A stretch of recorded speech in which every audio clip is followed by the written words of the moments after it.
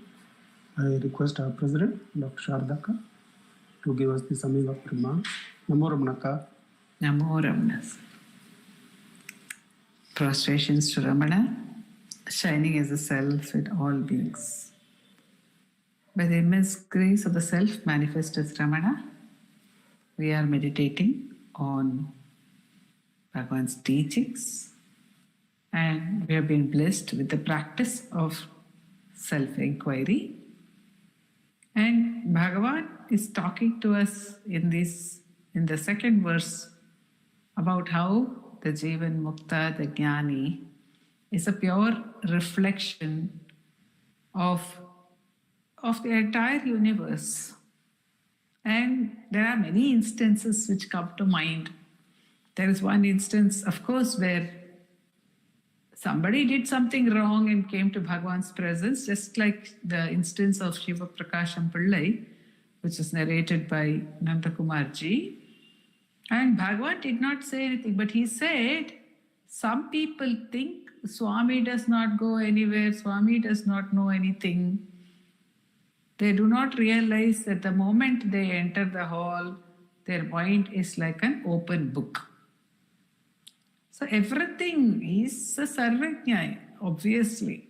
And there are 2 or 3 sweet instances also. One instance, I do not remember the source, I recall that there was a Muslim servant, a person who knew only Urdu, who came along with his master to Bhagavan's presence. And after some time, after they left, he said he had a full conversation in Urdu with Bhagavan. So the reflection is so pure of whatever is the need. The other 2 instances I remember are, one is of, there was the Premji, Dora Premji, and his son, I think,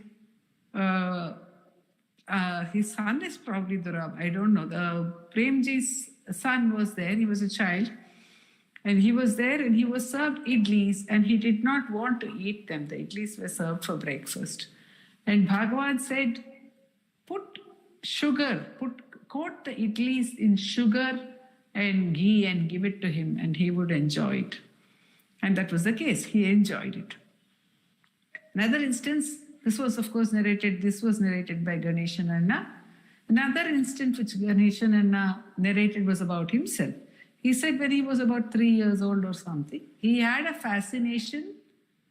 One day the foreigners would sit along with Bhagavan. There was a foreign Western lady who was sitting with a leaf plate in front of her, and Ganeshan Anna, as a child of some 3 years old or 4 years, he insisted on eating along with her from her leaf plate. Now, this was something which his aunts or others, the elder ladies, especially the kitchen ladies, were very orthodox, could not countenance, and they were trying their best to dissuade him to get up from there, which he was refusing to do. He was absolutely adamant and he was sitting there. Then Bhagavan said, do one thing. He told them, don't worry, do one thing. Bring one leaf plate, another separate leaf plate, put it next to this leaf plate and bring one spoon. Bring a spoon and give it to Ganeshan along with that leaf plate and things served on the leaf plate. And the child Ganeshan was very happy to eat with the spoon from that leaf plate. However he could eat, whatever mess he was creating. But his fascination for that Western lady's plate had been only for the fact that she was using the spoon. And Bhagavan knew it immediately. And he said, get him a spoon. So Bhagavan was absolutely at oneness with all beings. And then there are instances where monkeys would bring their babies to him. And devotees have asked, how is it that wild animals also allow you to fondle their young ones? And Bhagavan, they said, would joke and say, maybe they think I am one of them. So that was the at oneness that Bhagavan had with the entire universe. And why is this so? Because the Jnani contains the entire universe within himself. There is no other. As he says in the first verse, everything is contained within. Everything is contained within, he says. Now, we may, as Nandakumar said, find it not easy to accept this, but accepting it is a marvelous freedom from all the difficulties that we face. And Bhagavan, again in Ulladu Narpadu, he says, Chittiramum, Parpanum, Serpadamum, Aroliyum, Attanayum, Tanam, Avan. Everything, there is only that one experience. And how gracious is the self that this experience, the experience of the self, the experience of the thought-free state, is given to every one of us in our deep sleep. The experience of the consciousness is given to us in waking. And the experience of there being only one is given to us in dream. In the dream experience, we are all just one. There is no one apart from us. And we had one of the instances of Dilip Simha's, his cousin, narrating to him a dream. And he said, see, in my dream, Dilip, you and I, we were going to one Swamiji. We met one Swamiji. And that Swamiji started speaking in Sanskrit. Now, I told the Swamiji, I don't understand Sanskrit. And you, Dilip, started conversing with him in Sanskrit. Then I woke up. And when I woke up, says Raghavendra, Dilip's cousin, he says, when I woke up, I realized that the Swamiji in my dream, who was speaking Sanskrit, you who were answering in Sanskrit, and I who said, I do not know Sanskrit, were all not apart from me. So in our dream experience, we are given the understanding that there is only one I, which is creating the entire world, which has actually become the entire world, which has become not only the other people in the dream, which has become the roads and the sky and whatever it is, whatever is manifest in the dream is nothing but thoughts. Is nothing but our mind energy. The entire film is played out only in our mind. This is an experience which Bhagavan's grace, the Lord's grace, the grace of the self has given to every one of us, so that we do not find it strange when this proposition is made. Yes, it is true. We can understand it from our dream experience. So all we have to do is understand and get to the root of that consciousness which pervades the dream and which we are seeing. All the dream images are only images. They're all images only of that consciousness. That is the one consciousness. That consciousness is available to us in waking as well. Only thing is, we do not perceive the oneness. Even during the dream, we don't perceive. But after waking up, we can intellectually understand it. To experience it, we have to hold on to the link of that consciousness, says Bhagavan. Hold on to the I thought, which is this, which has the scent of consciousness. In Aksharamadamala, he says, Nyamalir Keda Nanen Urudiyal Nadi Vinuruven Arunachala. I am not person, a dog, which can trace his master by the master's scent. So I too have the scent of consciousness. In every thought of ours, there is I. I is the basis of every experience of ours. In that sense, every experience is contained in the I, and the I is nothing but, Bhagavan says, is only not a granthi or a bridge which has both element of the self-consciousness and the attachment to the object. So when we cut away the attachment to the object by asking for whom is this thought, then the thought falls away. Then the I is available for complete attention. And when we ask who am I, it becomes the bridge back to consciousness. It remains as the consciousness that it initially rises from. And this is Bhagavan's immense grace that has opened out this path for us and is lighting every effort. Every time we ask the question, for whom are these thoughts? It is Bhagavan's light. Every time we ask, who am I? It is Bhagavan's grace. And that grace is waiting to envelop us. Om Namo Bhagavate Shri Ram.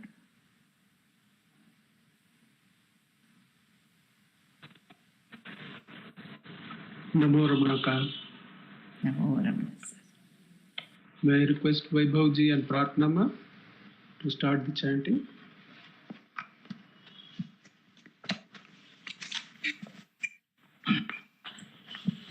Namo Ramana.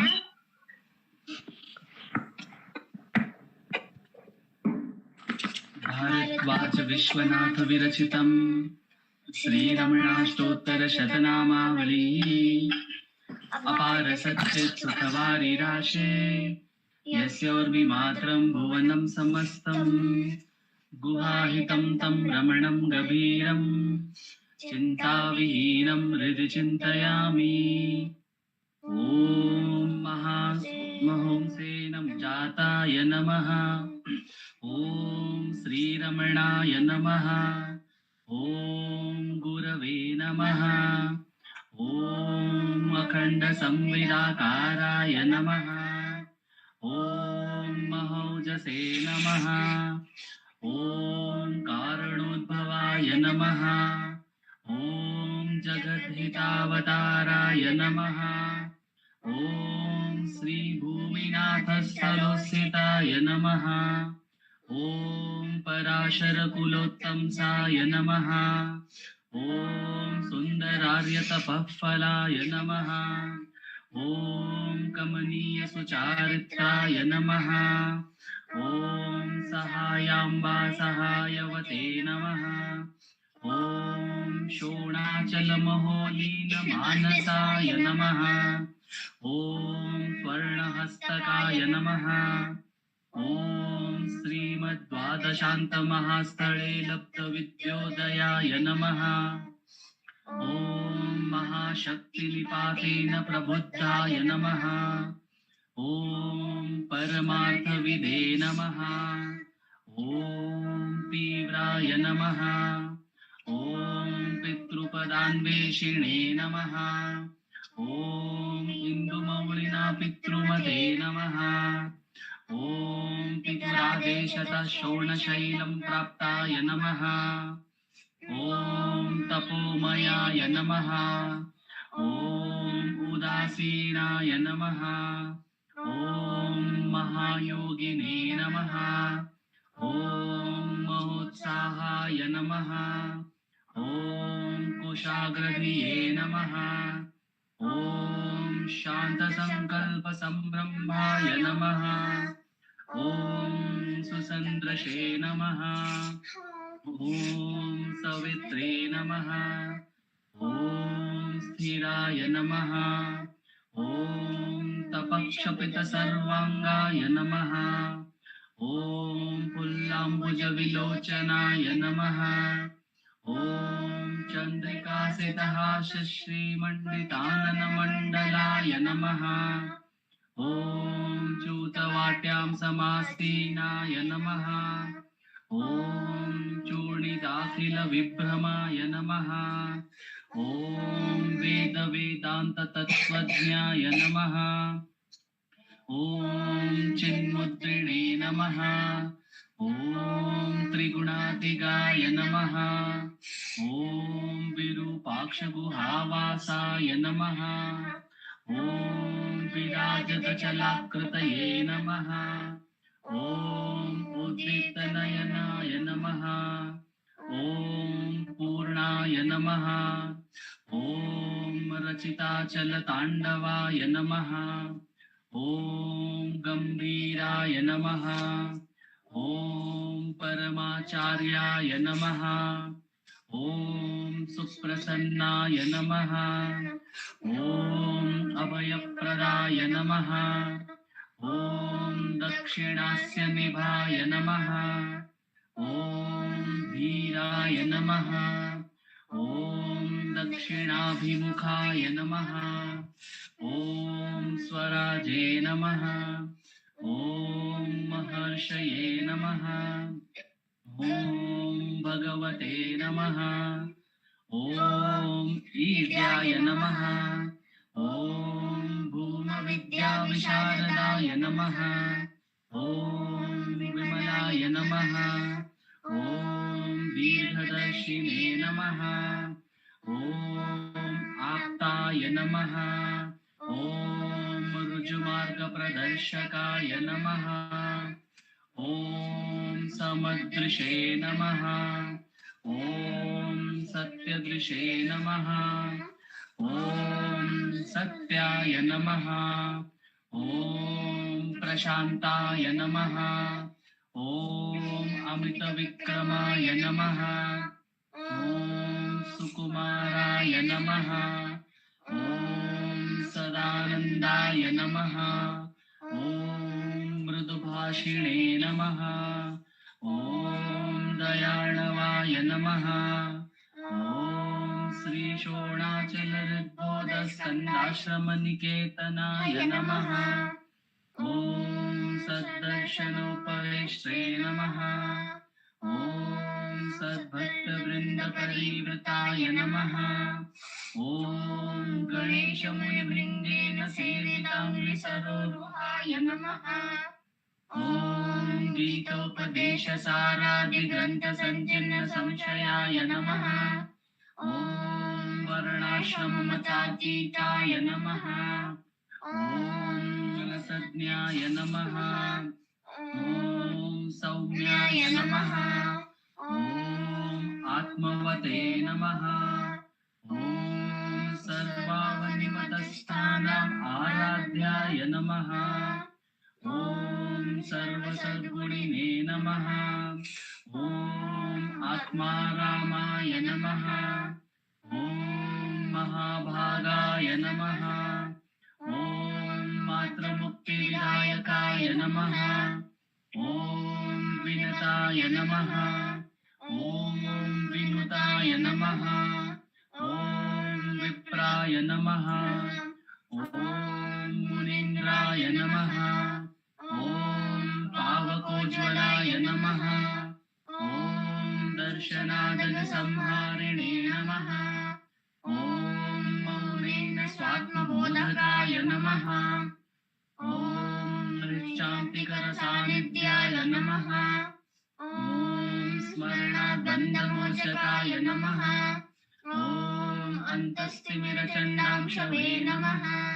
ॐ संसाराणवतारकाय नमः। ॐ शोणादृशस्तुतिद्रष्टे नमः। ॐ हार्दविद्याप्रकाशकाय नमः। ॐ अविच्युतनिजप्रज्ञाय नमः। ॐ नैसर्गिकमहातपसे नमः। ॐ कमण्डलुदराय नमः। ॐ शूद्रकौपीनवसनाय नमः। ॐ गुहाय नमः। ॐ दण्डपाणये नमः। ॐ कृपापूर्णाय नमः। ॐ भवरोगविषवराय नमः। ॐ स्कन्दाय नमः। ॐ देवतमाय नमः। ॐ अमर्त्याय नमः। ॐ सेनान्ये नमः। ॐ पुरुषोत्तमाय नमः। ॐ श्रीरमण भगवते नमः। श्रीरमणाष्टोत्तरशतनाम पूजां समर्पयामि। यस्तानोररुणाचलस्य पदयोः स्मृत्याजनिं प्राप्यत दिव्यानुग्रह सुप्रवाहविवश सादात्म्यभावङ्गतः निर्निष्ठः स्वगभीरनित्यतपसा लोकान् पुनासेकराट् तस्मै श्रीरमणाय ते नमः इदं लोकोत्तरज्योतिषे। ॐ नमो भगवते श्रीरमणाय।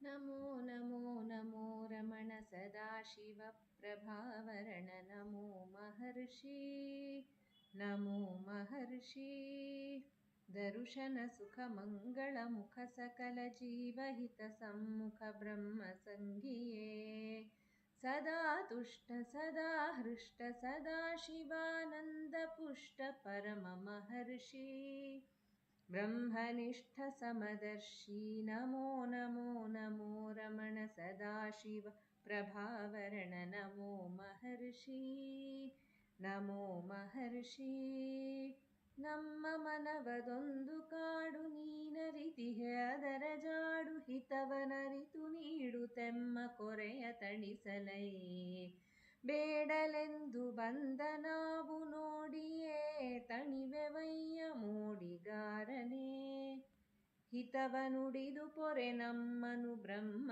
ಸಂಘಿಯೇ ನಮೋ ನಮೋ ನಮೋ ರಮಣ ಸದಾಶಿವ ಪ್ರಭಾವರಣ ನಮೋ ಮಹರ್ಷಿ ನಮೋ ಮಹರ್ಷಿ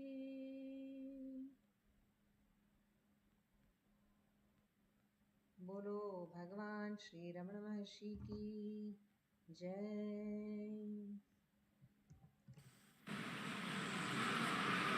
तुम्हारा बड़ा का